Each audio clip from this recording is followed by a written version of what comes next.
Perfect. Welcome, everyone. Pardon my dogs making noise in the background. They were like, oh, you're starting a meeting. Let's start playing. It was perfect timing. But welcome. My name is Cathy Madson. I am a certified trainer with Preventive Vet, and I'm super excited for today's Yappy Hour. So thank you for joining us today. I'm going to quickly just go through some Zoom house rules and some announcements before diving right in, because it's a in-depth topic that we're covering today, from pandemic pups to pupstanding. So I'm excited to talk with you about that because there's a lot that goes into this new transition that we're going to be going through. And I'm excited that we're actually getting to go back to a new normal finally. So I'm excited, but then I also want to make sure that puppy owners and dog owners have the information they need to make that transition easier. So a couple things first, please keep your mic muted so that everyone can hear. And please have your video on if you're comfortable with that. I love seeing everyone, seeing the dogs that might walk through, the cats that might walk through. I love that. So feel free to leave those on. If you have any questions during the first part of Yappy Hour, where I'm talking about the pandemic issues and transition stuff, feel free to use the chat button in the bottom center of your screen. There you can enter any comments, questions. If I see them at the time, I might answer them right then, but I'm definitely going to make sure to go back through and answer any questions during our Q&A time at the end. So please put any questions you have there. And then, like I mentioned, we're going to cover the topic first and then dive into Q&A. We had some great questions sent in ahead of time, but then also if you have any questions live, we're happy to answer them for you. And as a thank you for attending Yappy Hour, we do offer a 35% off code as a thank you. This can be used for any of our Puppy Essentials workshops. We have what's called Pupstanding Academy, now offered through Preventive Vet. And we have some Socialization Foundations workshops, crate training, potty training, nipping and biting, big puppy issue, and then all about barking. And so those are self-paced workshops, but they include live small group virtual sessions with me as well to really dive in and personalize a training plan for your puppy. So the code is Happy Yappy, and in your follow-up resources, you will get a link that takes you to Pupstanding Academy, or you can just go straight to pupstandingacademy.com and use that code to get your discount. Okay, from pandemic pup to pupstanding citizen. This is something a lot of dog trainers are starting to get bombarded with because so many people brought home new dogs, new puppies during the pandemic. We all had time to take care of them. A lot of us were working from home. And so we're starting to see now that people are going to be transitioning back to going back to the office, possibly. Kids going back to in-person school, the routine changing. People are starting to worry about things like separation anxiety becoming an issue. And it's not just for the dogs that we brought home during the pandemic lockdown. It's even for dogs who we had before COVID-19 hit and then went through this big routine change where, wow, all of a sudden everyone's at home, which a lot of dogs were like, this is great. Some dogs didn't really love it as much. And we'll talk about why in a little bit. But then now they're going to be going back through another transition. So what we've actually seen, even with those dogs that we've had before the pandemic, we've seen some behavior changes, some regression in certain things. And so we're going to kind of talk about how to help reduce stress now and then help work through any stress that's going to come through the transition. First, I want to talk about how the pandemic has affected our dogs and us as humans. So the big thing we're seeing is what we call chronic mild stress. So what this is basically the little things throughout a day that might be annoying, but not super stressful, right? They're not going to just make us anxious all by themselves. So little tiny annoying things, right? Irritating things. But now that they've been kind of long-term, or they just keep stacking on top of each other, that actually increases stress and causes depression and anxiety, both in dogs and in humans. So we call this trigger stacking. So imagine, like, for humans, we're home all the time in close proximity with other family members if you live with other people, right? So there's less space for just you, right? There's more noise going on. Kids are at home from school, right? So there's a lot of these little things that start to just add up and build our stress levels. And so they're just stacking on top of each other. And it's been long term with the pandemic. So it's a long-term chronic stress level. And the stress hormones that get released in our dogs' brains and in our brains, they can cause damage, right? And that's what leads to depression and anxiety. And so that's just been stacked for both of us. The loss of routine is a big one for both dogs and humans. So having routines is super essential for feeling safe and secure for dogs. And so they've lost that. They had to learn, okay, this is the new routine now that everyone's home, or every day is kind of different because perhaps you're not working as much as you were before. And so the schedule's just changing day to day. Also, the lack of socialization has been a big one, not only for puppies either. So a lot of people who brought home puppies during the pandemic haven't had the opportunities to get them out and about, to have the direct interaction with other dogs and different people. But even the dogs that we had before the pandemic started, they might have been very social, right? And then all of a sudden, they're not getting that same interaction with dogs or people outside of your household. And so socialization can regress, right? So you might notice that they've kind of been changing behavior-wise just because they haven't had those opportunities. Very similar to children right now going through the pandemic, having to do school virtually and from at home. And then also less exercise has been happening. Definitely for me, less exercise. We aren't getting as out as often as we might have before. I think especially during the winter months that we've just had. It's been a little harder. I know that I kind of wanted to just hibernate. So I definitely packed on some COVID pounds. And I know a lot of dogs have too, because they're just not getting out and exercising like they were. So all of these things lead to increased behavioral issues that we're noticing. A lot of trainers are hearing about an increase in resource guarding. That, if you think about it, is related to all of a sudden people are around all the time. And so the dog doesn't have that decompression. They don't have that quiet time that maybe they had when you were gone at work or when the kids were at school. So they're just a little bit more irritable and more protective of their space or their things. Increase of fear and reactivity issues.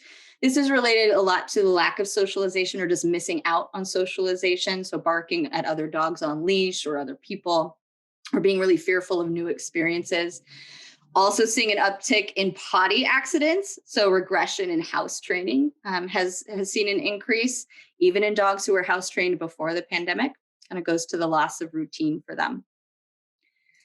So for us humans, very similar, right? We have the trigger stacking. We lost our routine, lost our socialization opportunities, less exercise, but also what we're dealing with is potentially a loss of income, either not being able to work during the pandemic or less hours, right? So that puts a lot of financial strain on us too. So that's just another trigger that's getting stacked on top of us.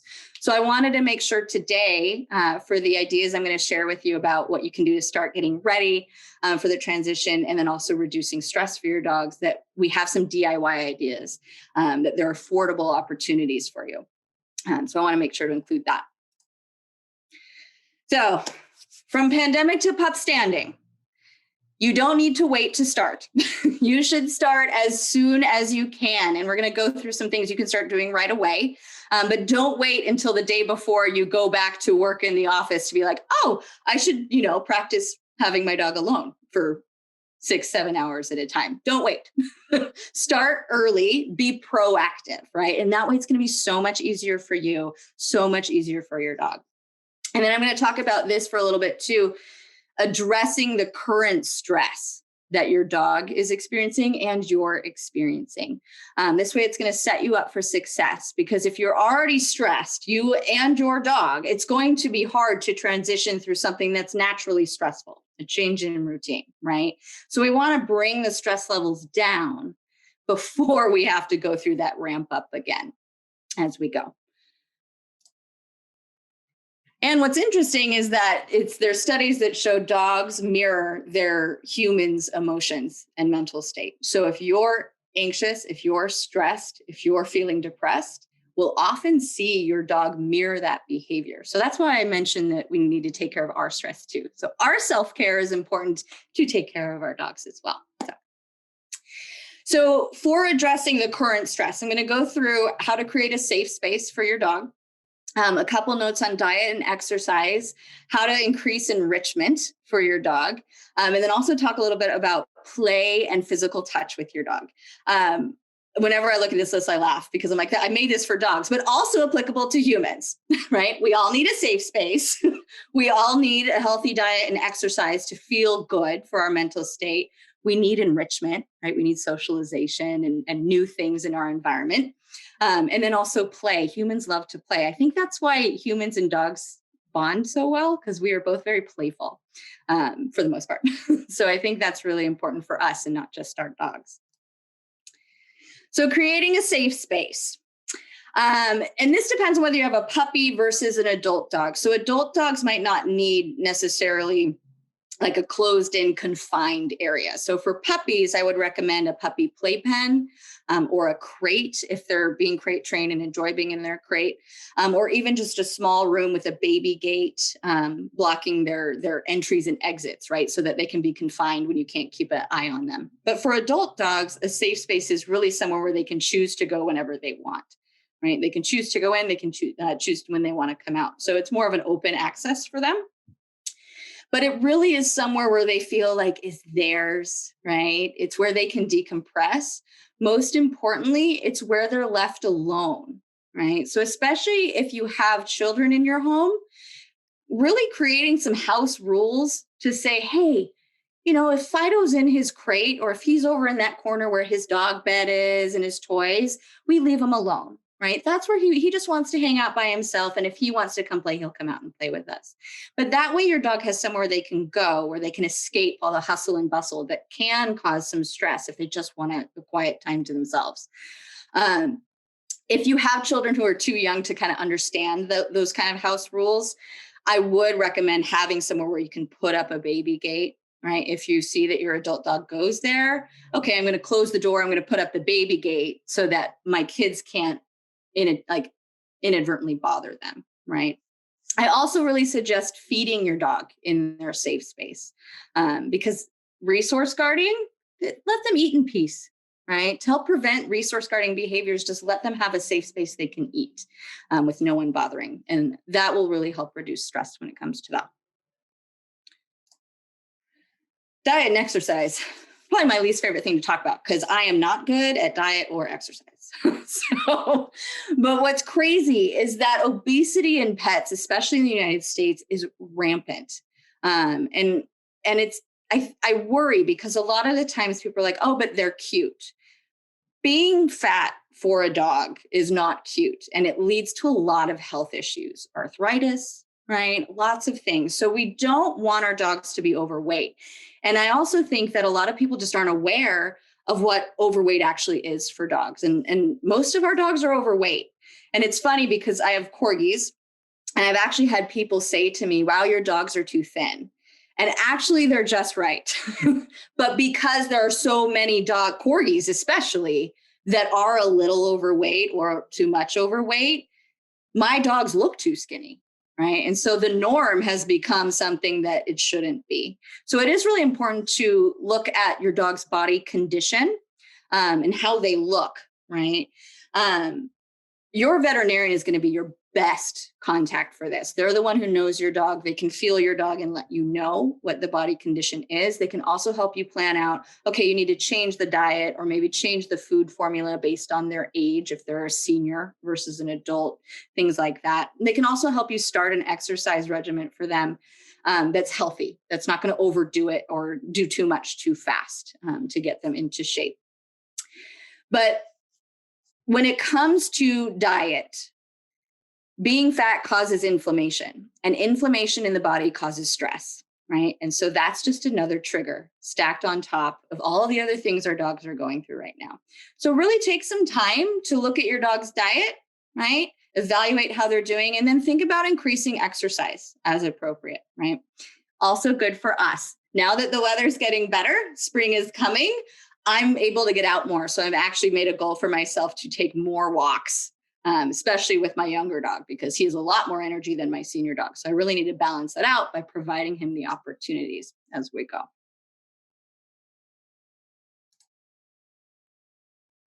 And then enrichment, one of my favorite things to do with dogs. I'm not going to get as in depth with this as I wish I could. It would probably be like 10 Yappy hours in one if I did. But in your follow-up resources, you're going to get a lot of videos and articles about ways that you can provide enrichment for your dog. Enrichment's great because it provides stress relief, right? It builds confidence. So especially for the more cautious, more fearful dogs who just aren't sure of things, enrichment activities actually builds their confidence because they're having to problem solve, and then they're also building their relationship with you. It also just makes life interesting. Enrichment is basically adding novel experiences, new things in the environment or new activities, mixing that up for our dogs and for ourselves. And that makes life interesting, and that gives us something to look forward to, reduces stress, right? It also burns excess energy. So usually in winter months, when I can't get outside for physical exercise as much, I balance that lack of physical exercise with more mental exercise through enrichment. And there's 5 categories of enrichment. They overlap a lot, but there's cognitive, so really work in the brain. So puzzles is a big one, but even just training, a little 5-minute training session, that's enrichment, right? It's working your dog's brain. Sensory and environmental, those are things like tactile experiences or different smells, different tastes, walking on different surfaces for them, right? Then there's social, which is a big one. So getting some interaction and play with a human or with another dog and other animals, things like that, whatever's around in your environment. And then food. Food is probably the easiest thing for enrichment because it's kind of directly where our brain goes of like, oh, I'm going to create a food puzzle for my dog. But it's not always about food, right? So there's some ways, and I'll show you a video here in a second. There's some ways to do things that don't involve your dog's meals that you can do for enrichment. But in these pictures, a couple DIY ideas that I really like. In the top left, there's a food tube puzzle. I'm going to include the video for you guys to see how to make it. And then you'll get to see my dog Sookie just go into town on it in your follow-up email. But all you need is some toilet paper rolls, which I feel like after COVID, we all have a ton of, and a shoebox or any kind of box, right? And then you just kind of create a puzzle. You throw in a couple kibble. You can do your dog's regular meal in there or a couple extra special treats. And then they basically have to figure out, how do I get to that, right? So problem solving, it's just adding something different for their mealtime. Another option, and this is something a lot of people have around their home as well, is a muffin tin. So muffin tin meal. And you can see we did kibble and carrots for this picture, but you just spread that in the muffin tin and then you put tennis balls or whatever kind of toys you have over it. And your dog has to figure out, oh, I have to lift this up to get to that. So it's a easier level of food puzzle, but you can use things around your home to kind of create something like that as you go. And then in the top right corner, you can see my dog Sookie with her snuffle mat. I love snuffle mats. I actually have one. Another style right here, which is smaller than the one Sookie has. It really is just like a bath mat with really long like fingers on the mat. And you can buy these as like official dog snuffle mats, or you can also just make your own if you're feeling crafty and have some fleece or some kind of fabric, and then a kitchen dish sink mat, like with holes in the bottom if you need a small one, or like a rubber floor mat with holes. I'll include some DIY stuff for the snuffle mats too. But also I was at a store a couple weeks ago and saw a bath mat that was basically a snuffle mat for like $10. So a lot cheaper than some of the options that are pet snuffle mats available. So there's lots of options for DIY or just cheaper options as well. But it really is kind of just looking at what's around your house to get your dog's brain working, giving them something novel to do. So let me switch here to a video. I'll show you a couple enrichment things I did with my dog Fozzie Bear. The first one was when I got a Chewy delivery. And like their boxes are huge if you get the dog food delivered. And then they had this awesome packing paper inside. So I was like, cool, what am I going to do with this? So I just took out the dog food, put that away, and then let my dog kind of go to town on it. Let me see here. To your local experience to make the most of your mobile experience.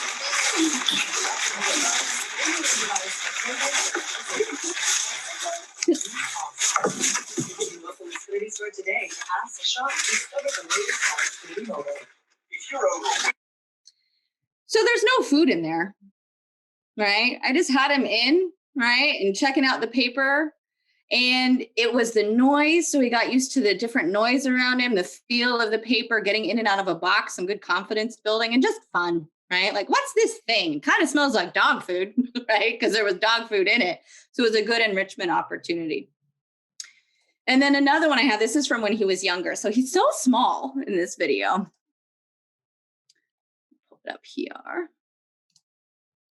This is just using a small kiddie pool, little kiddie swimming pool.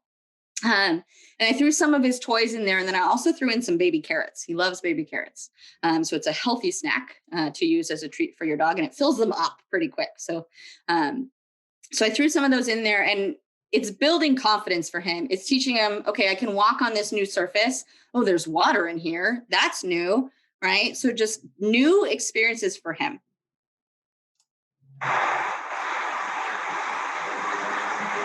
And you'll see his brain figure out, oh, I have to get in to get the carrot.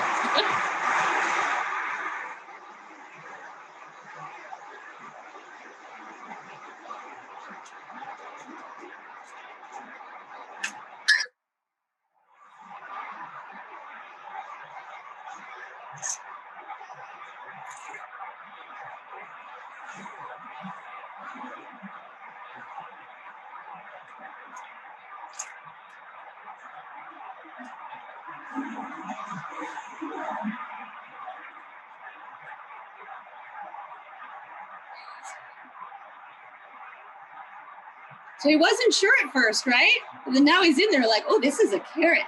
I love this. Now how do I get out?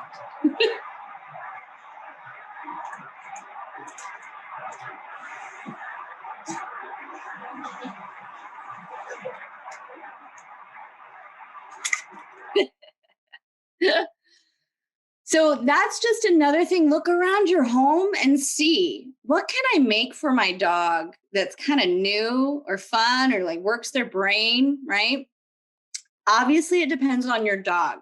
Now, if you have a dog who just loves to rip up things and eat them, you do want to modify what you're giving them for enrichment, right? You don't want them eating the cardboard box, right? But like Fozzie Bear, he will shred, but he won't eat it. Doesn't mean I don't supervise anyway, right? But you do want to just match your enrichment activities to your dog's personality, what they like doing. And then if they decide that they want to inhale things, you really need to be supervising too. Okay, playing with your dog. So I was reading the other day, and I thought this was super cool. In studies, they found that dogs actually prefer to play with their people more than other dogs, which I was like, what? That's crazy, right? And sometimes I feel like that can't be true, because I have seen my dog be like, bye, mom, and they go off to play with other dogs. But in the studies they showed that the dogs wanted to play with their humans, right? They enjoyed that. And it lowers stress levels, right? All of the chemicals that come out, the oxytocin that we get, serotonin from play, that's really important for our stress levels. So we want to provide that opportunity for our dogs to lower their current stress levels. But we want to make sure it's cooperative and shared play, right? So playing fetch with your dog, we think of that as play, but it's not quite the same as far as what part of their brain, what emotions it's really activating in your dog's brain.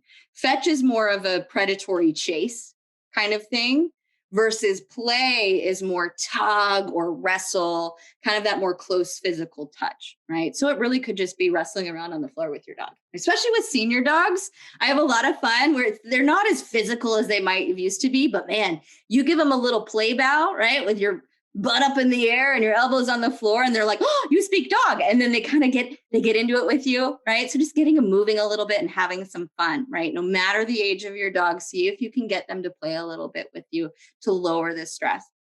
And then physical touch. So petting your dog, Massaging your dog, right? There's really cool things out there for canine massage.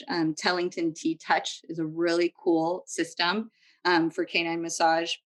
Or grooming, like brushing your dog, even just cuddling, right? Physically touching them, sitting on the couch together. This really boosts oxytocin, which is the love hormone, we call it. And that's really important for bonding with your dog and building a relationship, but also just feeling good, right? And so that helps lower your stress levels. Obviously, if your dog does not enjoy being touched, don't force it, right? Respect what they enjoy, right? So if they don't like being brushed, one, that gives you something to work on and work towards, but don't use that as your physical bonding experience, right? Keep that for some training and some positive counter conditioning, which kind of goes into the socialization stuff we'll get into a little bit.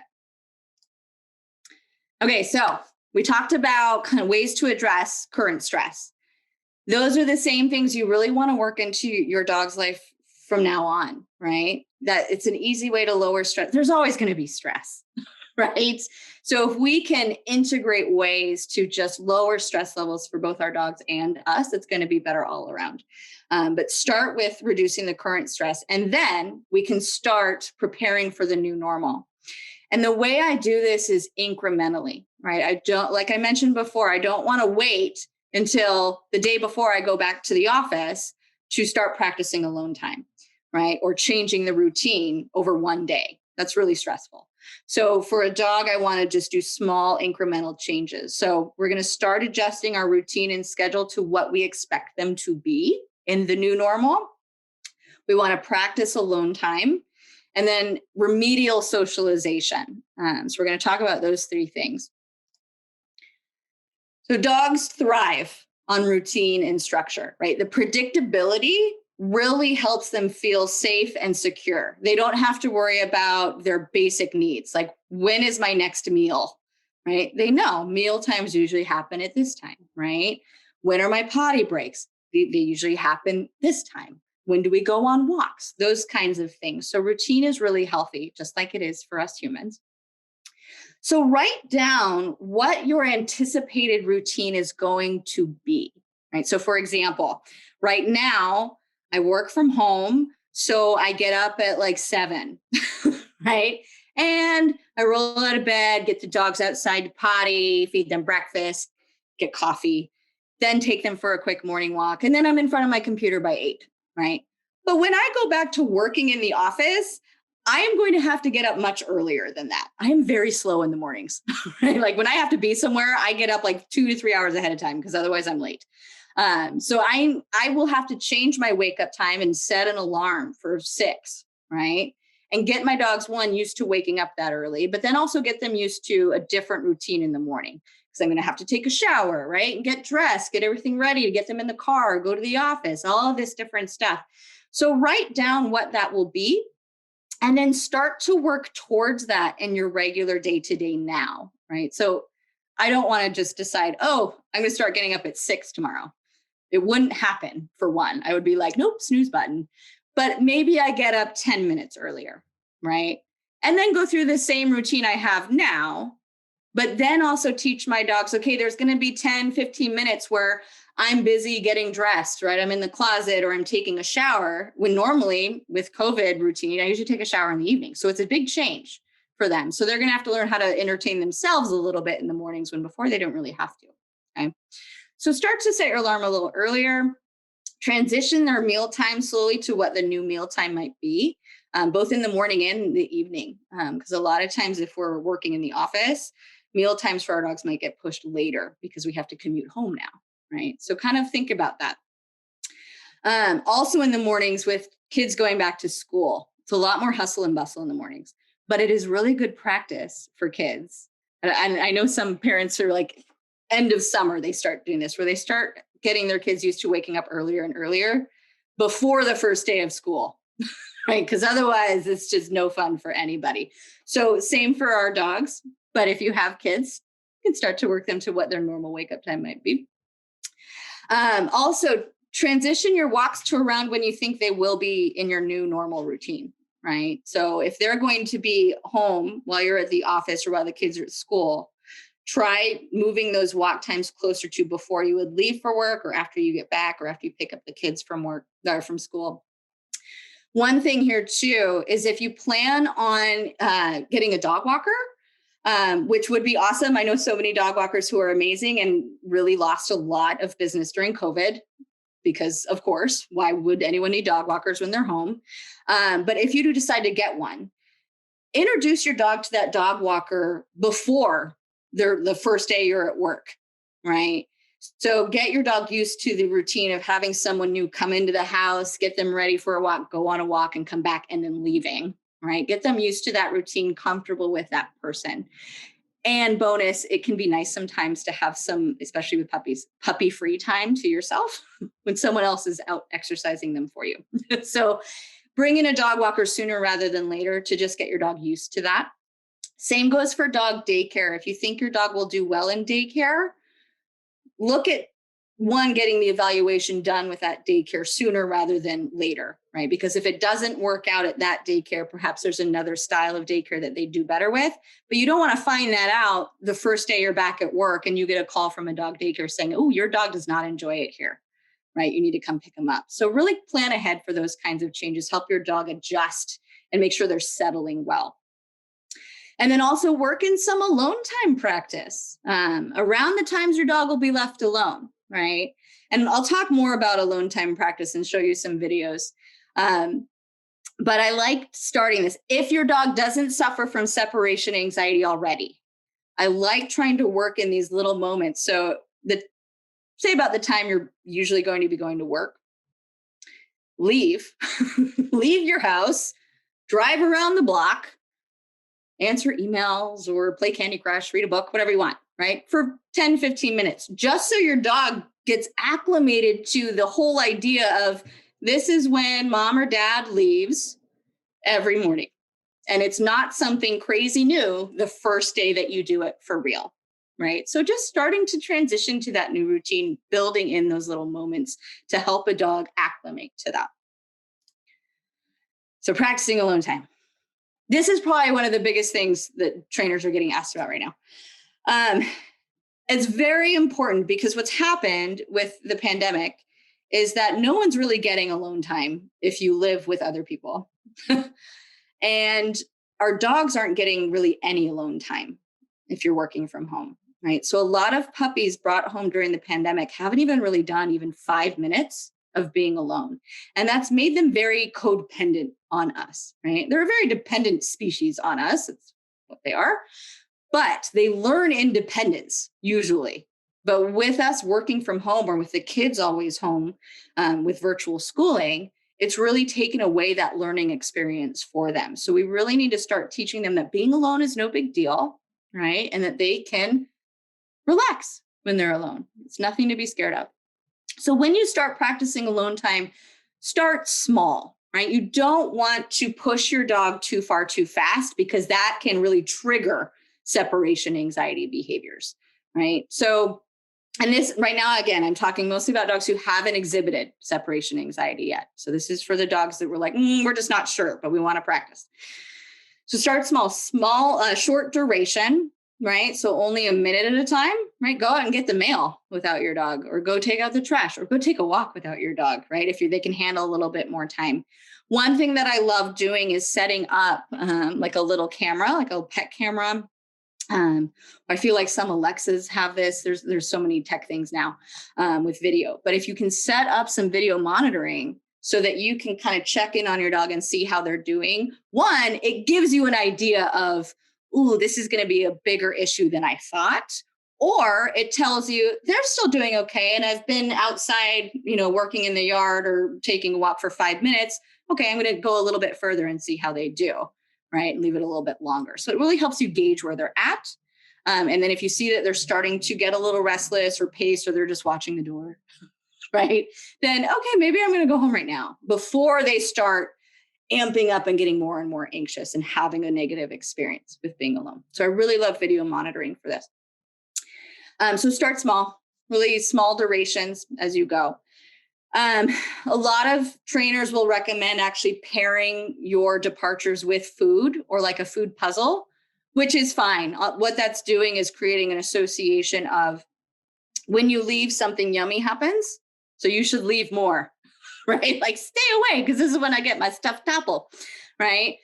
If you have a dog with separation anxiety behaviors already, what's interesting is a lot more separation anxiety trainers are actually taking out that food part of it. So it's kind of interesting how it's shifting a little bit, because what they don't want to see is where a dog is still stressed and anxious, but they're eating. It's like me when I stress eat. So they have seen that. So they're starting to tweak what they do for dogs with separation anxiety when it comes to food. But if your dog isn't showing those anxious behaviors or hasn't been diagnosed with separation anxiety, you should be just fine to pair leaving with something yummy. And in the video I'm going to show you in a second, I do that with Fozzie when I'm teaching him how to be alone, and it's great because it keeps him busy. So what they are doing instead of relying on food for those separation anxiety dogs, and this can also be done with dogs without separation anxiety, is desensitizing to departure cues. So what this means is, well, think about what you do when you are getting ready to leave, right? So you put on your shoes, and then you put on your jacket, and then you grab your keys, and then you run around looking for your sunglasses, like me, right? Like you have this order that you might not even know you do things in, that you do on your way out the door. Your dog is very clued into what that predicts, right? They learn by association. So they've seen you do this before, and they're like, oh, that means she's leaving. So we just want them to learn this is not a big event. This happens all the time. And so what we can do is we take those little slices. So instead of that whole routine, me just putting on my shoes is a departure cue. And I take that and I just do it over and over again, but I don't leave, right? And I do it randomly, right? So my dog sees me put on my shoes, and I'm ignoring my dog. And then I take off my shoes and I go back to doing what I was doing, right? Or maybe I put on my jacket and then I take off my jacket, right? And then eventually you put those together into your routine, your departure routine, and you go through that routine and then you do it backwards and you go back to what you were doing. So your dog it's breaking the association of that always predicts that you leave. And I don't like that, right? To just being like, okay, you're putting on your jacket again, you big weird human. Like, so you can desensitize little departure cues. I have seen dogs who learned that brushing your teeth 30 minutes before you go out the door predicted you leaving. And that's when we see their anxiety tick up. So we started there, right? So you might be able to look at your dog and kind of watch their body language to where you know they know that you're about to leave. And that's where I'd focus, or even the step before that, to desensitize with before moving on.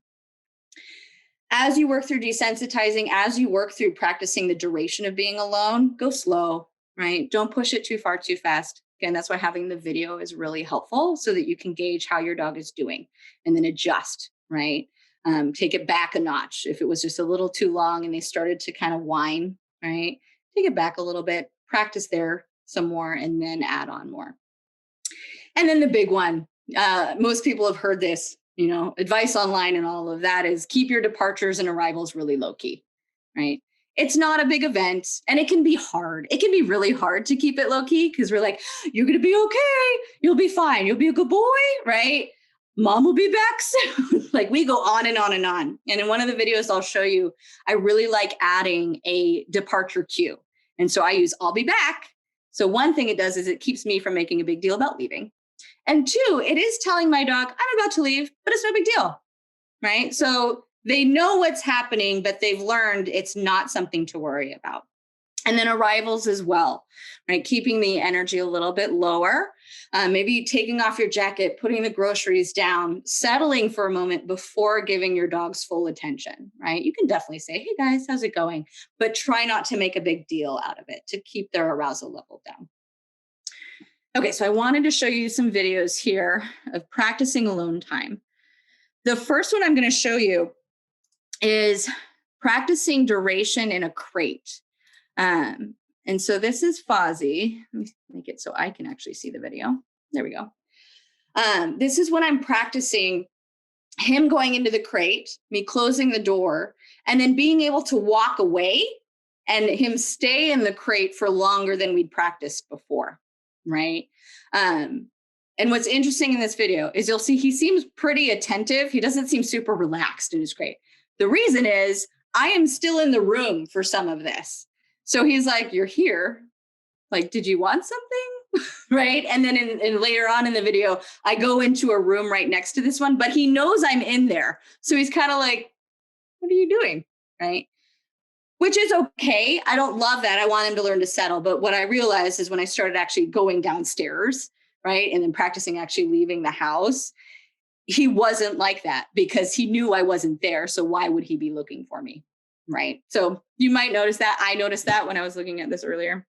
And I cut this down. This was actually like a 10-minute clip. Okay. Sorry, I lost my video screen.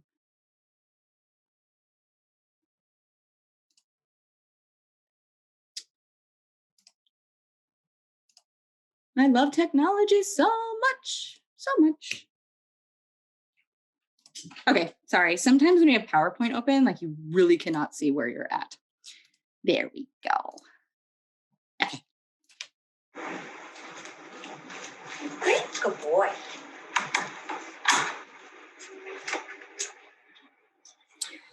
And I put in some chews for him. There's a bully stick and then an earth animal no hide. And what I've learned working with him is actually that he doesn't love the chews as much as a treat scatter when I first leave. So pay attention to what your dog enjoys doing in their crate or their pen when you leave them alone.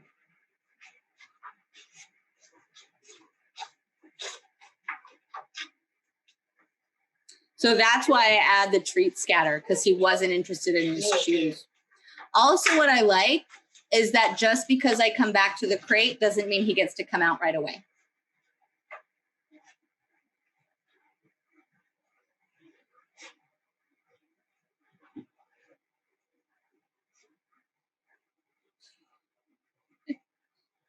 He grew into his ears.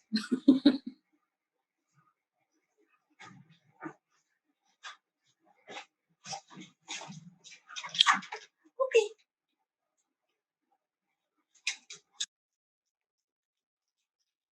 So things that I like from that, one, he didn't just bust out of his crate, right? So I like returning to let them out before they're like, let me out, right?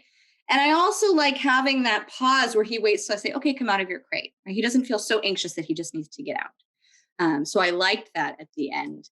And that was just the beginning of like 10-minute session.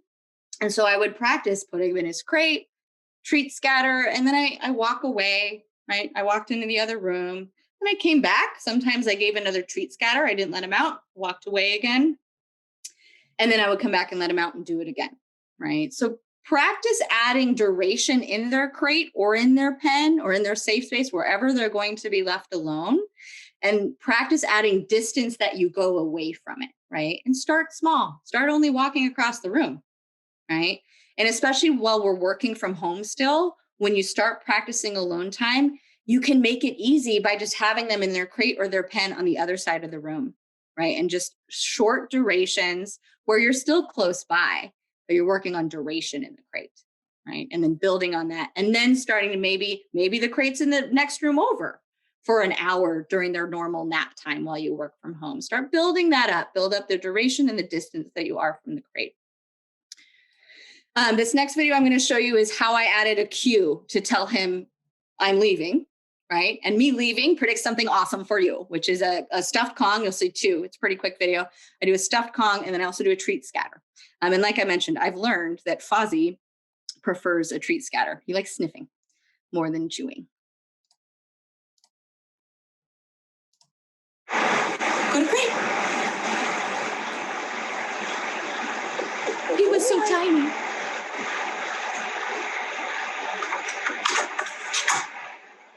I'll be back.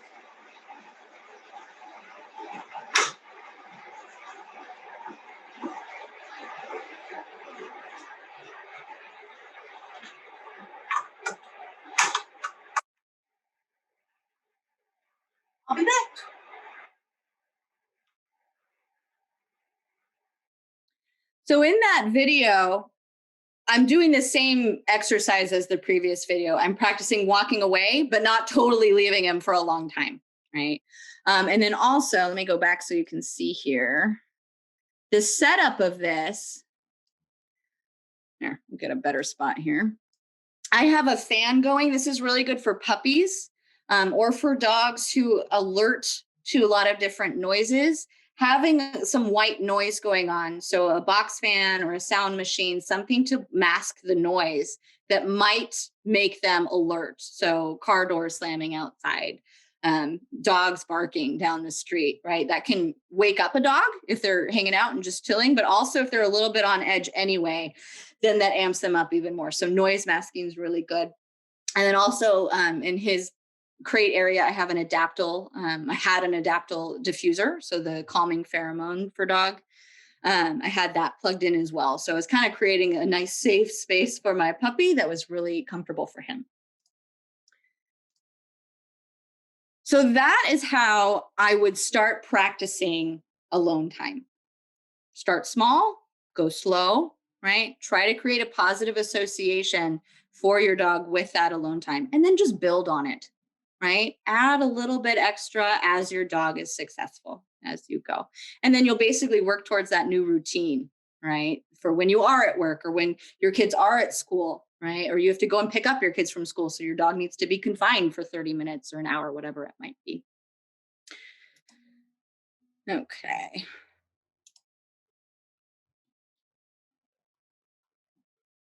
Let me find the right screen again.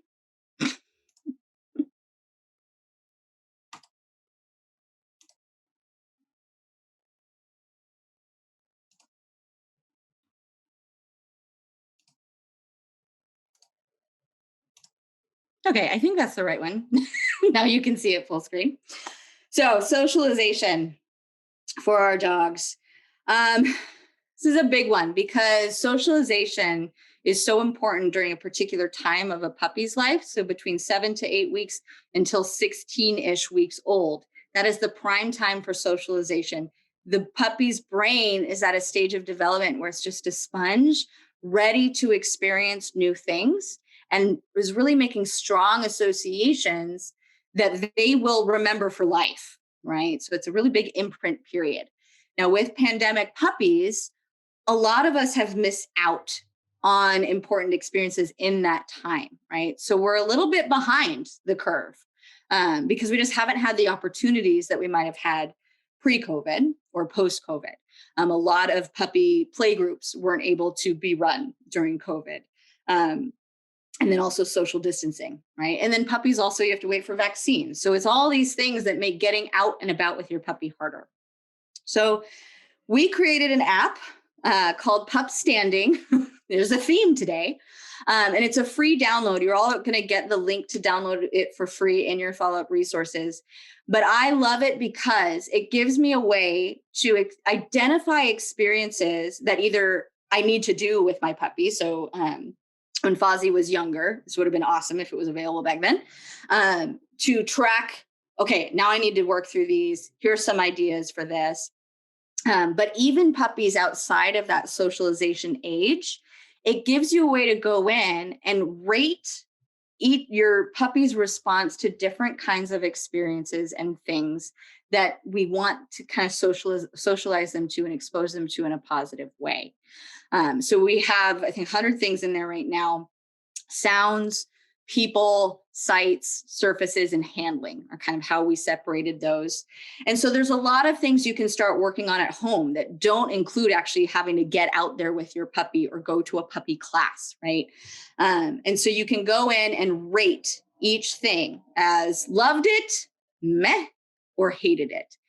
And once you know what your dog hates out of this list or feels meh about, then you know what you really need to focus on, right? As you get back to the new normal. So a lot of my clients are saying it's other dogs and seeing other people when we're on leash, right? Or even dogs and people walking by the window, right? Which could be fear reactivity, could also be alert barking. But either way, it's something new is here and this is how I react now, right? So we want to change that response to those certain things, but knowing what they are is the first step. So I really recommend downloading the app, even if you have a dog who's older than 16 weeks, going through and seeing, okay, this is where they're at with this. This is where they're at with this. And I'm going to show you Fozzie Bears. I did one where I went through kind of his socialization experiences and rated how he was doing. And there's some things that he needs work on. Let me pull it up here. And here you can kind of see how the app works as well. And what's really cool is with the sounds in this app, we have sounds built in. So if you want to practice thunderstorms, fireworks, hammering, which you're going to hear here in a second, we have that in the app. And it tells you, okay, it's at a good volume here. If you go higher, it'll turn red. So you just know, okay, that was too high for my puppy. He didn't mind about hammers. Door knocking? Didn't really seem to care. No one knocks on our door. We have a Ring camera, which is awesome. But he noticed it and wasn't quite sure. So I put meh. Dog barking. Fozzie started off really reactive, overreacting to hearing other dogs bark. He's gotten better. So I actually rated that as meh. It used to be hated it. But here I can see, here are all the things that he rated hated it as, right? Balloons moving in the wind, flags moving in the wind, statues, pretty normal things that most dogs are like, what is that, right? But now I'm aware and now I can focus what I want to work on. And then for things like having his tushy touched, right? He doesn't love that. We also have resources that we've curated for you in the app that you can access to learn how to work on those things, right? But what I also love is that you can take this list to your trainer and say, these are the things that my dog has trouble with.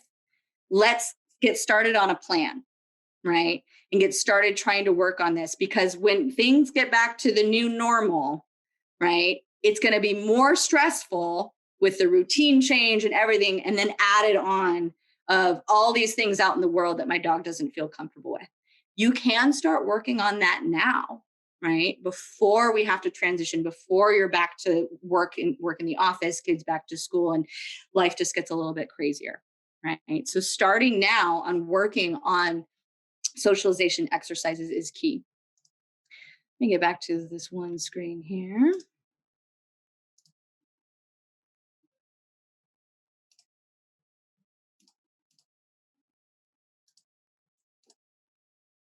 Okay. Now, connecting with a certified trainer, top thing I'm going to recommend if you're worried about the lack of socialization that your puppy has had, and especially if you know that they already have negative responses to certain things out in the world. A trainer is going to help you create a really systematic plan to help your puppy or your adult dog have a better emotional response to those things. But that includes environmental management, right? Not forcing your puppy into the places that freak them out, or your adult dog, into a place that that they have a bad reaction. So managing distance from things, other dogs, people walking by on walks. Desensitization, so very similar to the departure cues, you start to desensitize them to the presence of the things that freak them out. And then counter conditioning, that's just teaching them that, that dog walking by on the other side of the street, dogs walking by predict yummy things for you, right? So really building that system. And it does need to be careful and controlled, right? Because you can do too much too fast and actually create more fear and more reactivity as well. And then in the case of dogs who get overexcited, they're not necessarily scared. They just have no idea how to control themselves because they're excited. You want to be careful and controlled to teach them what to do instead, right? Otherwise, they'll do that the rest of their life. And as they get big, it's not easy to handle. So you really want to connect with a professional to get you on the right track for remedial socialization, right? Or getting started with packing in some socialization before you switch to the new normal as you go. Okay. I think it's the end of my super awesome slide deck. Usually I don't do slides as much, so I feel like it's super, like I'm in class or something. But I know that Mia's going to help me we had a lot of questions come in beforehand. So we have some questions people sent in via email. And then Mia, I haven't been looking at chat. I'm sorry. So if you saw anything in there, I will open it up as well. I actually haven't seen anything in chat except that my youngest niece and brother-in-law were on earlier with their new puppy.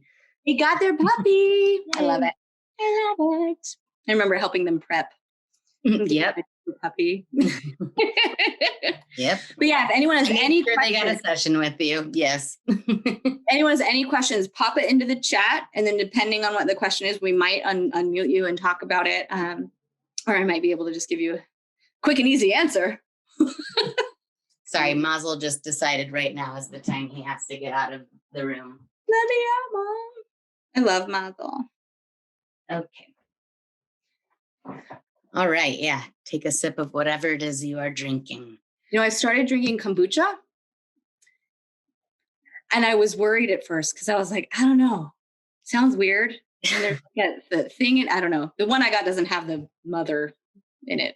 Is that what it's called?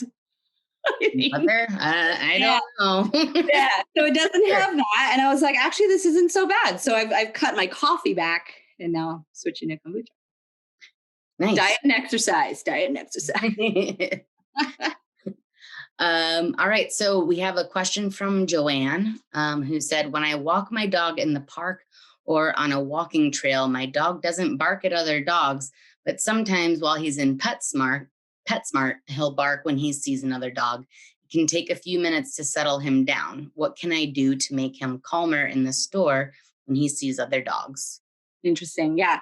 That kind of goes back to what I was talking about with trigger stacking. So also the context of the trigger in the environment. So the trigger in this case would be other dogs. So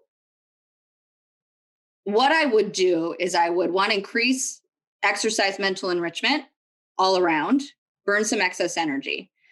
Don't take him into PetSmart where you know he's going to bark unless you are prepared to do some training exercises, right? So if you're going in there, I would honestly suggest going in there not to actually buy anything, but to just train for 3 minutes, right? 5 minutes and then go back out. But before you walk in, I would do some focus exercises. If April's on here, we were talking about pattern games. Yes, I see you. Hi, April. The pattern game 1, 2, 3. I will make a note to add a video into the resources. This is a great moment for a pattern game. And what this does is it builds focus from the dog, right? So if they're like, we're at the PetSmart parking lot and they're really ready to rock, you don't want to go into PetSmart when their brain's like that because they are primed and ready to overreact and bark when they see a dog there, right? So I want to focus their brain. I want to reward calm and doing things like 1, 2, 3, treat, 1, 2, 3, treat, right? Builds their focus, right? Calms their brain down a little bit, and it just gets them to take a deep breath, right? So a pattern game could be a nice way to begin that exercise, or even just sitting out in the parking lot, waiting for your dog to show a moment of calm. Good boy, right? Here is a treat, right? And so you're just practicing being calm before you go into that highly excitable environment for him. Then as you go into that environment and you work up to being able to walk in, you want to manage your environment. So don't try. It's hard in a pet store because you can't see if a dog's about to walk around the corner, but manage your distance. So start to pay attention to how close is too close. And at that distance, my dog starts barking and going crazy, right? So I'm going to stay further than that distance. And then I'm going to reward the behavior I want instead, which is looking at the dog but not barking, right? And so rewarding that response and practicing repetition. What that's also doing is it's teaching your dog appears in the pet store, chicken falls from the sky. Dogs are great. You're changing the conditioned emotional response, right? And it can be hard in that environment because there's a lot of things happening. All the smells, right? There's dog smells. There's other animal smells, I think, at PetSmart. Like they have all the other animals there. There's toys everywhere. There's food, there's treats, there's all this stuff going on. And so it's a lot for your dog's brain. So that's why I like practicing some calm and focus exercises before you even go in, right? And then really taking baby steps as you go in there. The other thing too, your dog doesn't have to go into PetSmart with you, right? If you know it's going to cause that reaction and be really frustrating for both you and for him, probably, then don't bring him, right? Just go and buy his food, buy his toys on your own and leave him at home, right? Especially if he does well in other places. I think she mentioned like hiking or whatever. That's really good. Like it doesn't seem to be as generalized as some other dogs when they react to other dogs with barking. So we've got a few other questions in the chat that we'll get to, but obviously we also want to make sure we get to everybody that wrote in ahead of time. But I just want to share Julie's comment because I think it might piggyback a little bit on this last one. She says, I have a 10-month-old collie. She loves other dogs and is actually really quite friendly and playful and shows good social skills, except when she can't get to them. So she barks when frustrated at not being able to meet a dog on leash. Do I still follow the same kind of training principles? Yes, great question, Julie. Yeah. And also this is a common problem. And it's great because you're like, she gets along with other dogs, but man, she loses her mind when she is frustrated, right? So we want to focus on teaching her, one, what gets you that interaction with other dogs, but also just because you see other dogs when we're on a leash walk doesn't mean you get to go greet all of them, right? And this can take some practice, right? Because she's friendly, but you want to teach her, okay, we get to go greet this dog, one, if I deem it's appropriate right now, if you can walk nicely and stay calm. So you can do this a couple ways, but I'll just explain one where it's basically positive reinforcement is the reward here is getting to approach the dog and interact with the dog. And then you can also use what's called negative punishment, which means taking away something the dog wants in the moment to decrease behavior. So what the dog wants in the moment is interaction with the other dog. If she starts overreacting, right, and getting overexcited with barking, right, or, mushing on the leash and things like that, oops, that means we actually turn and walk the other way, right? We lose access to the dog, right? And sometimes you see this increased frustration at first because your dog has to start making that association of, oh, it's because of my behavior, this unwanted for the human behavior that I'm losing the dog. Right. But if I can just take a moment and find my brain, then I can earn getting to meet the dog. So food can be helpful here as far as getting your dog to focus. But really the main reward that I'm using is interacting with the dog. This is where having a trainer or even just a friend with a really well-socialized kind of bomb-proof dog in a way. But trainers often have access to decoy dogs or know someone with a decoy dog who will let you practice where their dog's just hanging out with them and they're sitting there and you get to practice approaching, calling away as needed, approaching again, and then practicing polite interactions and greetings with another dog. It takes practice, right? And it takes some time for the dog to make the association. So yeah, I recommend connecting with a trainer if you can, just to get that timing right. And then also start to be able to find that really clear communication with your dog of, yes, that's what I like. That's what gets you what you want versus, oops, that was too much. We're going to go back, try again. The calming exercises would also be good too, where if you start at a further distance from, say, a dog 50 feet away and your puppy knows it's there, but you just practice on focusing on you, taking a deep breath, right? Calming down a little bit. And then, okay, let's walk a little bit closer. Oh, you're starting to get a little too interested. Focus on me. 1, 2, 3, right? Playing a pattern game.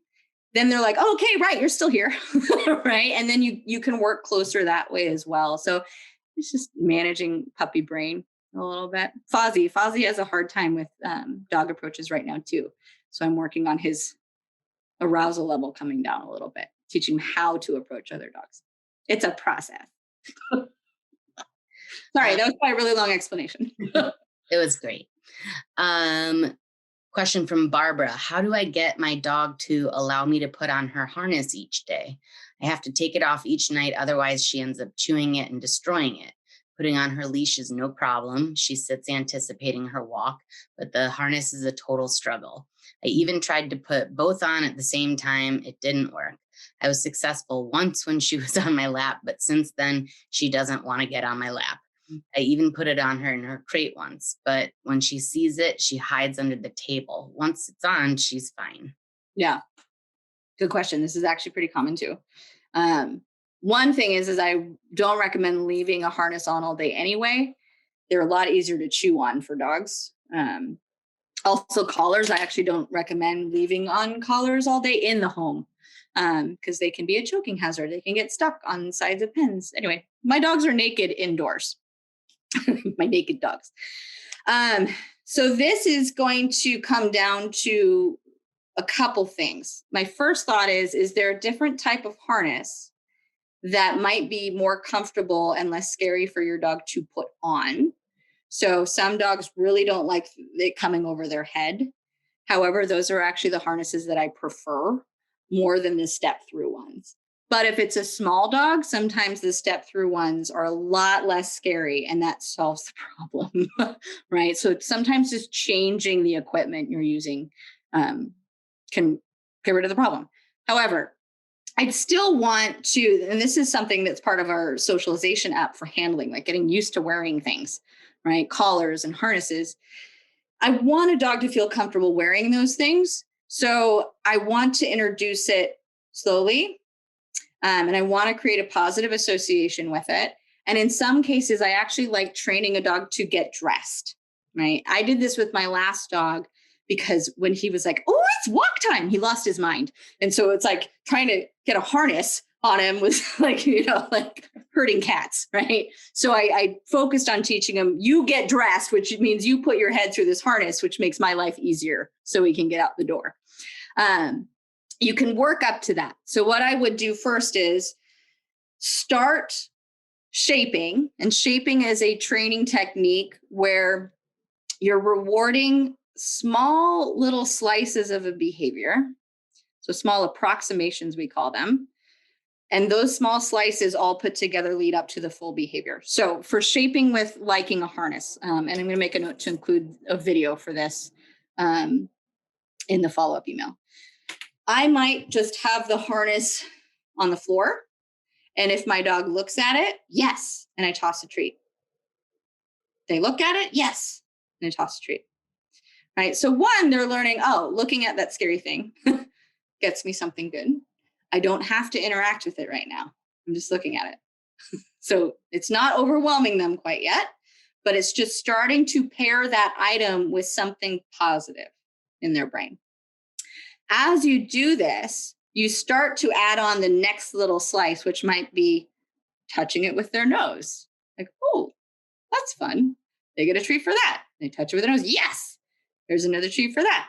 And then maybe you hold it in your hand instead, almost like how you would hold it, like get them used to what it would look like if you were about to put it on. So this is almost working towards the get dressed cue, rather than the I'm going to put it on you. Instead, I'm going to teach you that it's really rewarding for you to actually put your head through it, right? So you hold it out. You might have to go back a step here. They look at it. Yes, good job. They look at it. Yes, good job. And then they build up to maybe touching it. And then you start moving it so their nose is actually going through. Let's see. Do I have one? I do. So this is a balance harness. This is also giant harness. It sounds from her question that she does not have a giant dog if it was on her lap.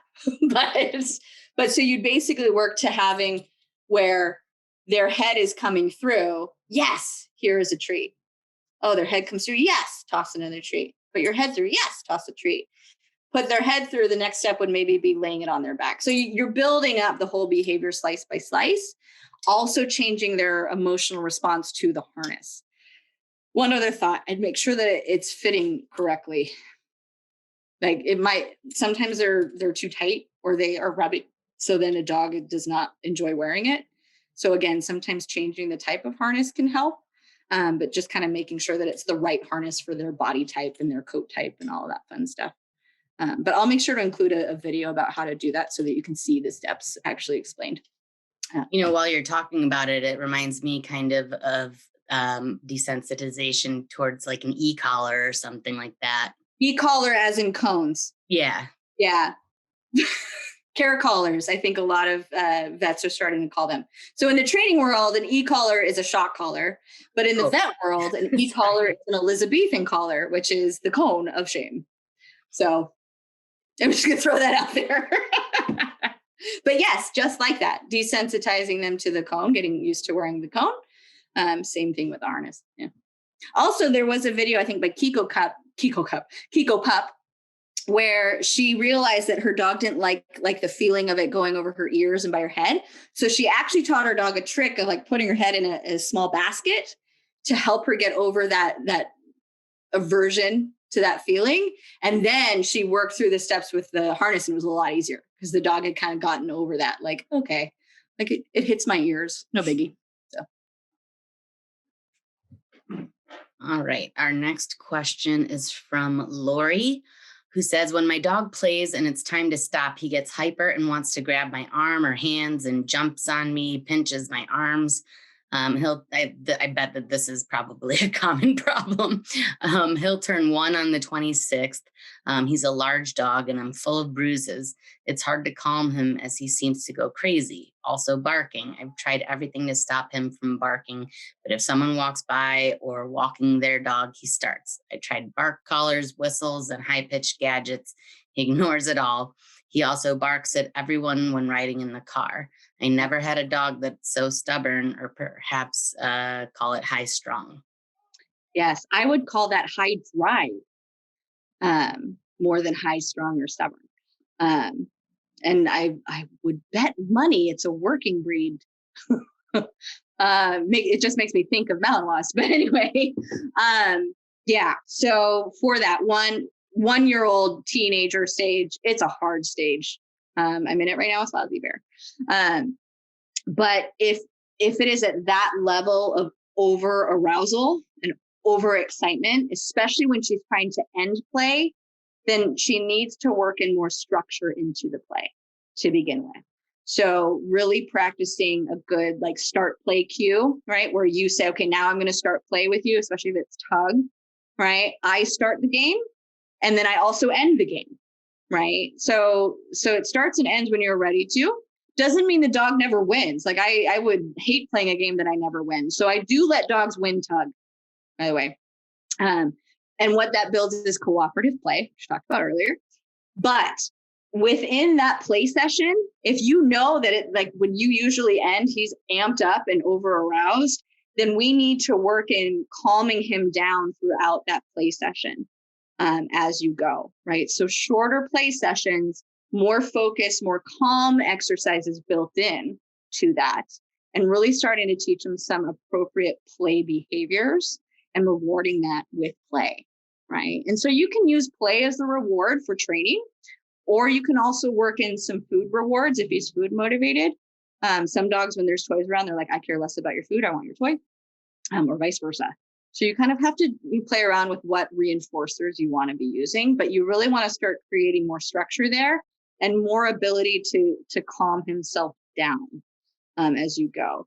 I highly recommend checking out Denise Benzie if you have a high drive dog, especially a toy driven one. She uses a lot of toys. So she's an amazing sports dog trainer. She does mondioring. So it's basically like protection work and really cool obedience stuff. It's a really cool dog sport. Anyway, I'm going to throw a resource into the resources for it because I love it. But she has a Belgian and he gets super amped. So she has some things on her TikTok, on her Facebook and her blog and things that talk about dealing with the high drive dogs who really need work, right? And they also like using their mouth, right? And so she has some great things that she can look into. The other thing I'd work in is rewarding calm all around. So pattern games, but really rewarding the calm behaviors throughout the day and starting to maybe put it on cue, right? Nice downstay, take a deep breath, right? Rewarding that so that you can get that a lot easier.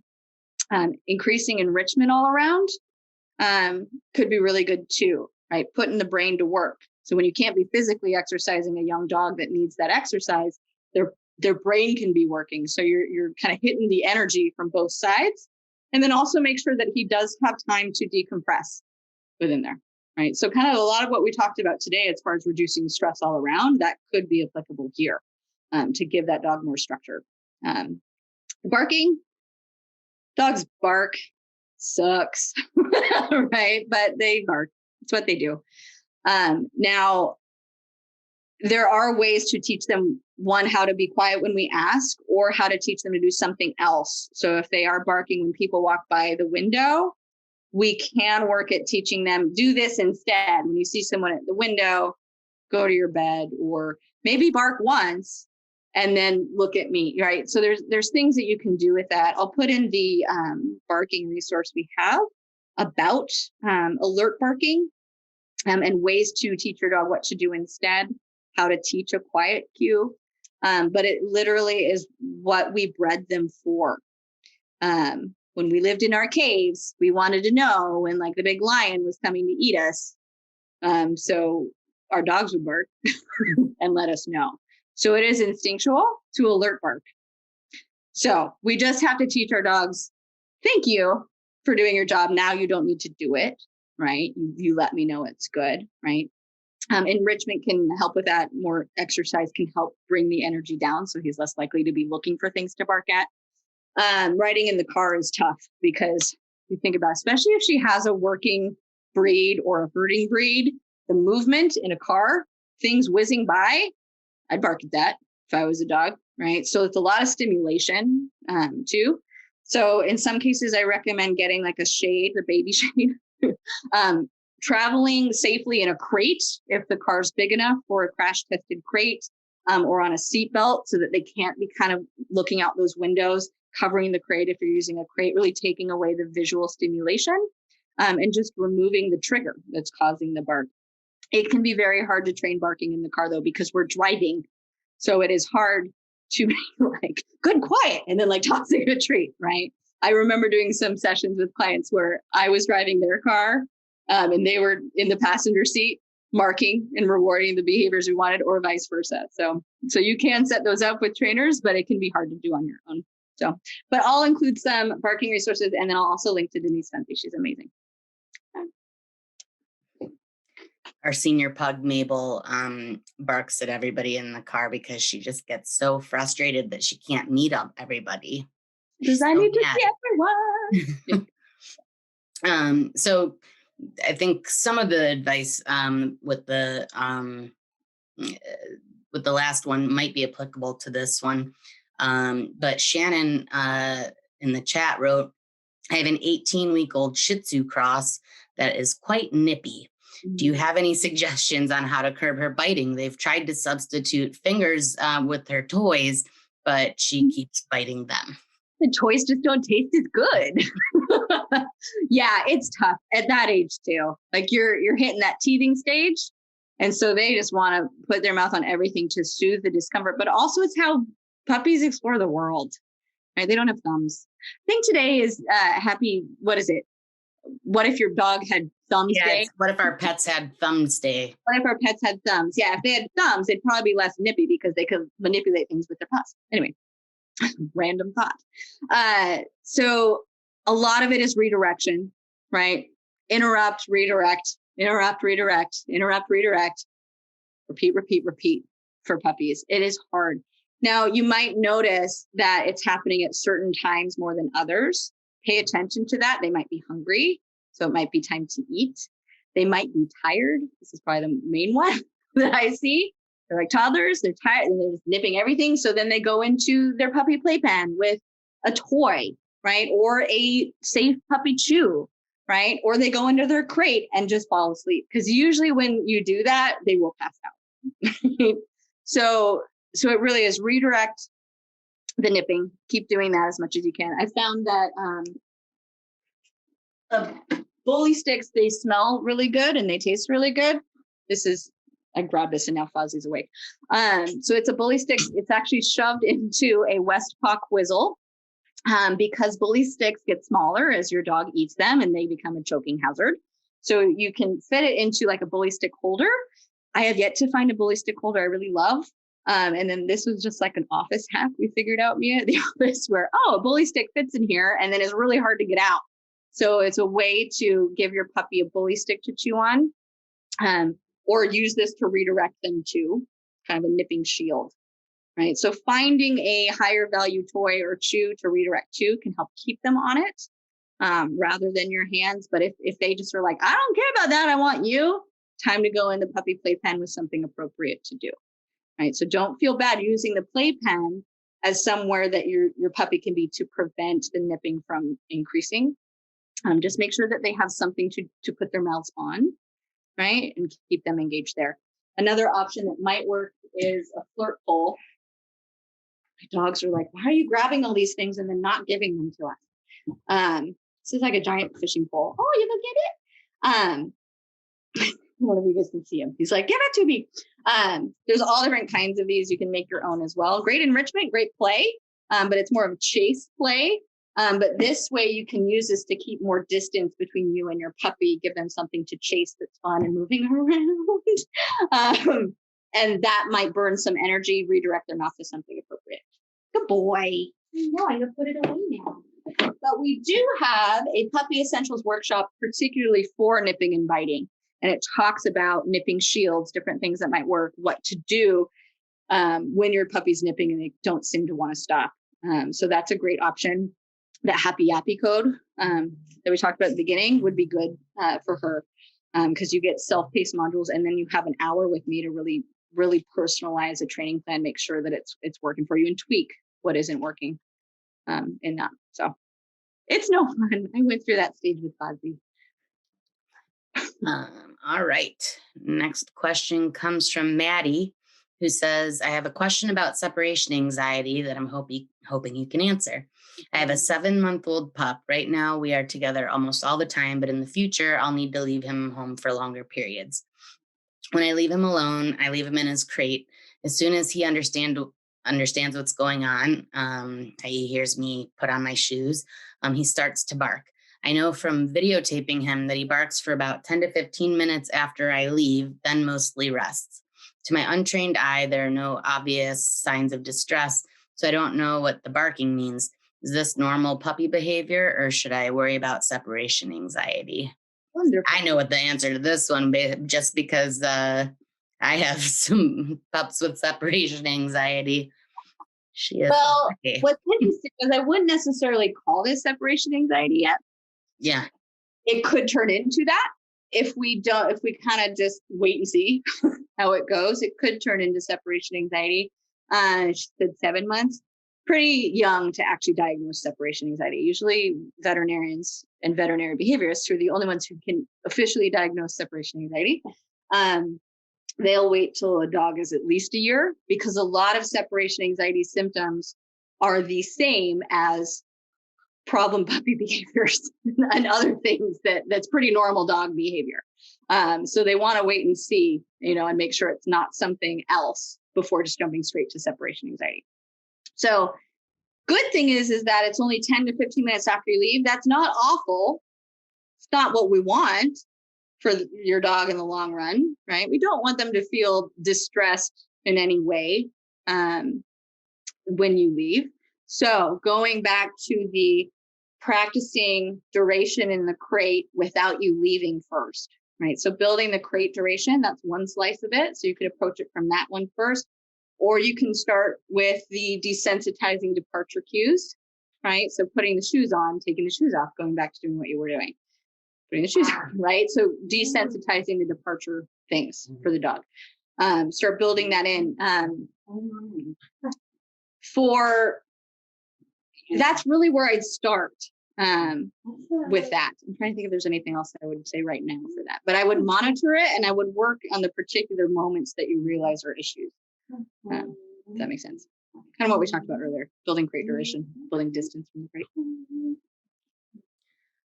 The next question actually backs up to this one really well from Angela. I'm currently training trying to train my 7-month-old puppy to spend more time in his crate during the day.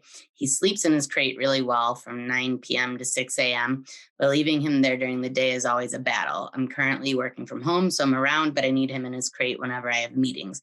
How do I make him more comfortable in his crate?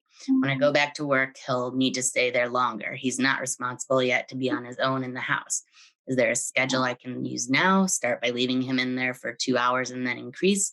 What's the best way to make sure your dog gets used to spending more daytime in his crate? Wonderful question. Yes, it leads right in from the last question. So I would start like crate time practice during the day, but really make sure that the duration you pick to start with is what your dog is doing well with right now before you add on more. Right. So not if 2 hours he's already distressed or starting to be restless in his crate, starting to bark in his crate, that's too long to start with. So start really low and then go slow as you add duration in. Make sure that there are things that he enjoys in his crate. So if there's a particular toy type that he enjoys, then have that in his crate, possibly a stuffed topple toy with his regular meal in there that's frozen. He has to work harder to get it. It takes longer to eat. That can give him something to do, tire him out, so that maybe he'll take a nap afterwards. Pardon my dog's playing in the background. Just building up the duration, creating the positive association in the crate, but increasing exercise and enrichment outside of crate time to help tire his brain out so that when he is in his crate, he's ready to rest, right? And decompress in his crate when you need him to. That's what I would do. I love that they sound like they're Wookiees or something. Yeah. Elena wrote, I have a rescue that was petrified of everything when I first took her home 2 years ago. She shakes and tries to hide whenever there's a heavy rain or thunderstorm. I put the thunder shirt on her and gave her Richard's Pet calming liquid. She doesn't shake as long now, but is there something else I can do for her? That's such a good question. And it's so tough because thunderstorms, we can't always predict when they're about to happen. Sometimes we can, but like the other night, Mia, up here in the Seattle area, like out of nowhere, there was this huge flash and then a big thunder bang. And I was like, oh, I think I said to you, I was like, we need something to tell us that thunder's about to happen for our dogs. Because I went over, grabbed some treats, and it was like treat party. Right. So that my 2 dogs, I know my older dog is a little bit more anxious with thunder, but Fozzie hasn't had much experience outside of the app and the sound socialization we've done. He hasn't been as exposed as she has. So I want it to be where thunder predicts something good. And even though it might be startling, that's okay. Like we recover really quickly. They recovered faster than me the other night. I was like, oh. So I love the thunder shirt. There's some good studies that show, especially for that kind of context, it works well for most dogs. So I'm glad that she's showing some improvement with that. Some supplements or natural remedies as well work well for some dogs, not so much for others. It depends on the dog. There are medications that your veterinarian can prescribe if they deem that it's appropriate for your dog and their noise anxiety or noise phobia. There's one called Cilio that you just put on their gums, and it's really like single event use. So it's not something that they're on all the time, but your veterinarian is a great resource to ask about ways that you can help your dog with that kind of phobia, especially when you've already implemented some more natural ways. And it's working, but not as well as you might have hoped. So that's one option.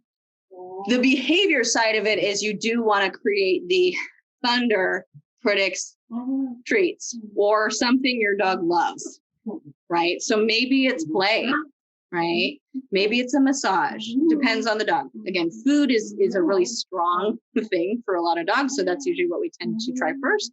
But thunder happens, oh, chicken, right?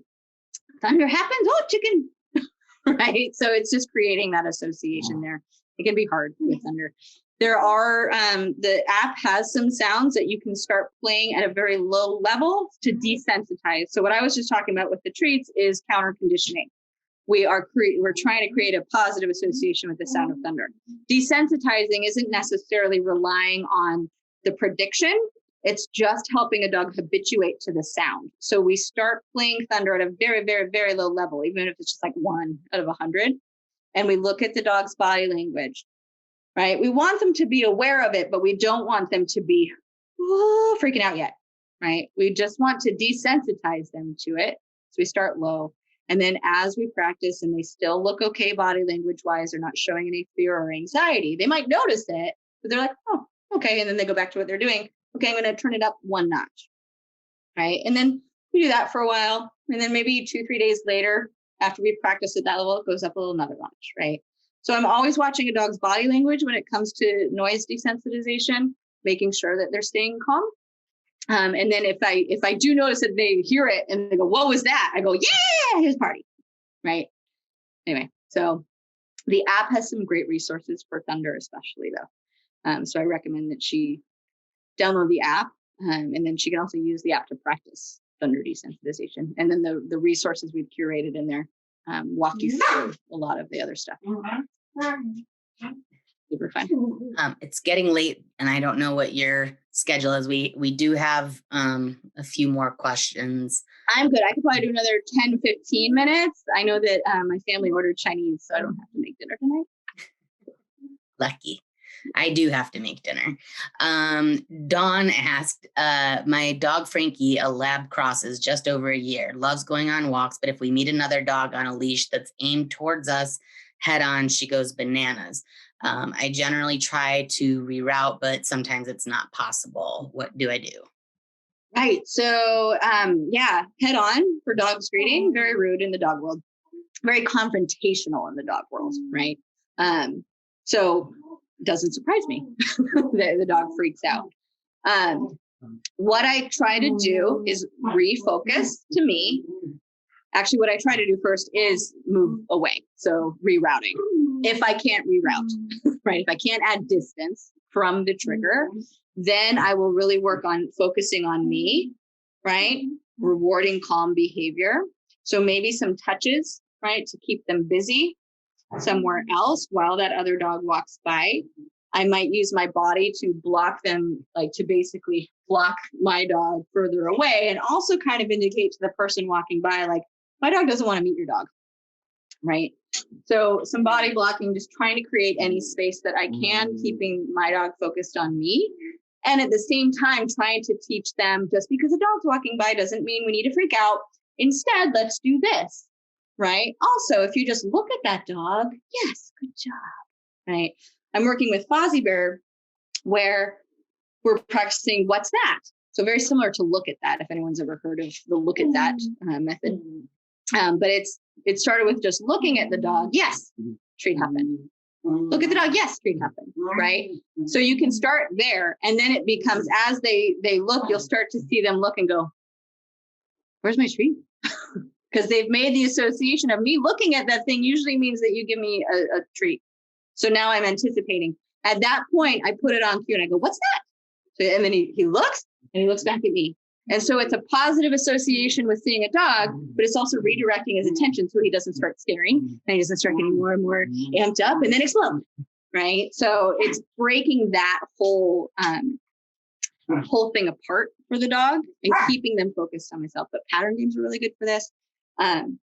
Focus games, what's that? Look at that.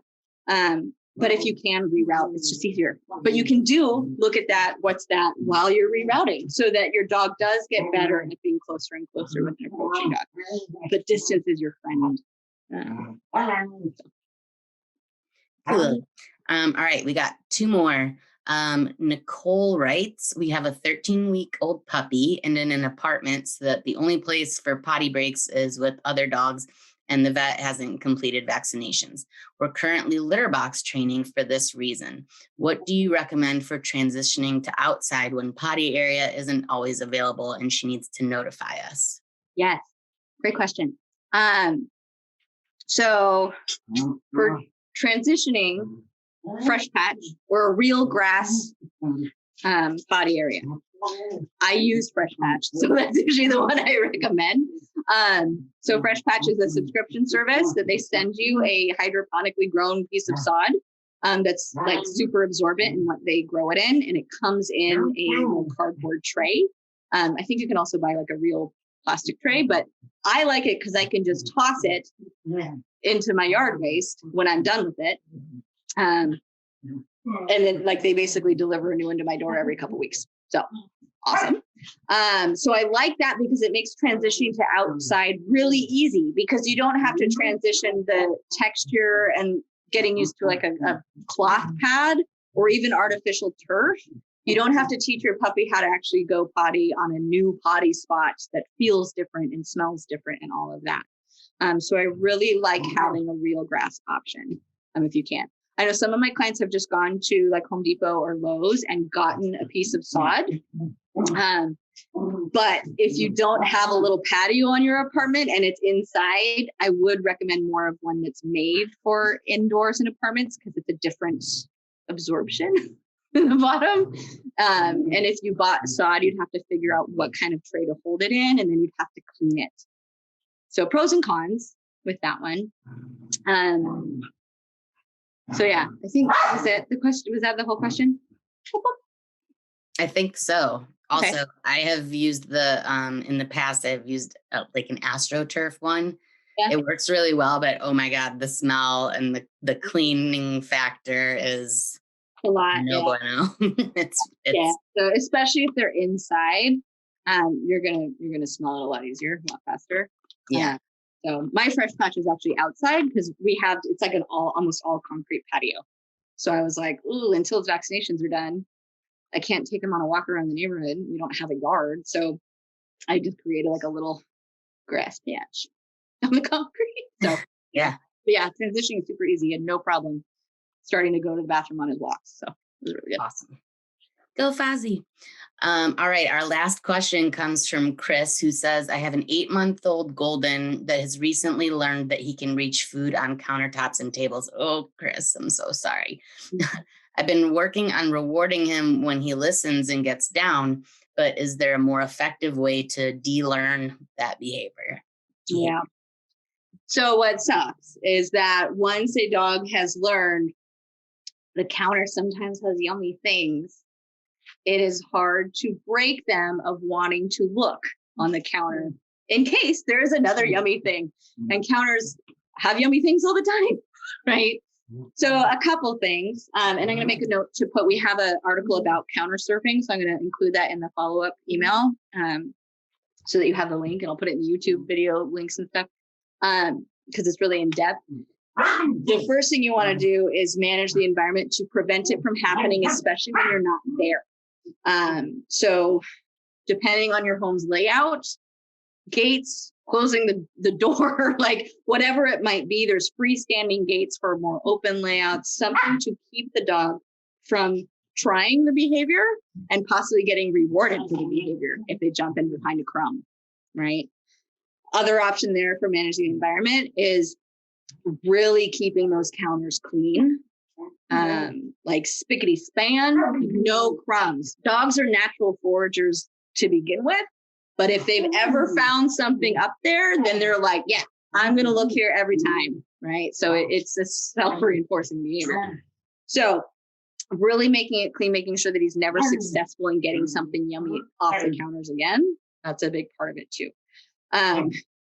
Teaching him proactively though.